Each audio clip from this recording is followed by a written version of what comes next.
大家好，欢迎来到将来电台，我是乌兰。今天我们将要和大家分享的是一首来自哈萨克诗人阿尔达克的短诗。阿尔达克·诺尔哈兹是一位生于1972年的哈萨克诗人、随笔作家、批评家。他于1995年从大学毕业，在1991年就开始发表作品。从2006年到2008年担任哈萨克斯坦双月刊外国文学主编，现任为阿拉木图晚报的驻地记者，发表了诗集为《自由之书》和《蜂鸟集》。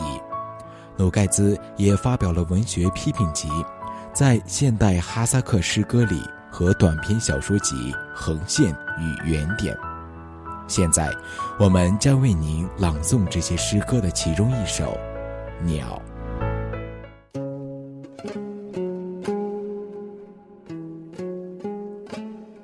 我醒来时，我的木摇篮在摇晃，慢慢地在风中摇晃。沉没在心底的铃铛声中，浮现出千年的幽灵。我跟着巡夜人手里的烛光，一只飞溅似的天鹅朝黑色天空的万丈深渊飞去。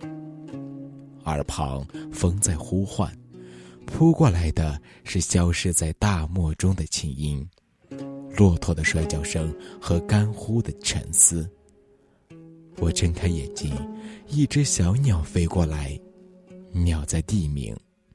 胡木是你的母亲，你叫赫普恰克。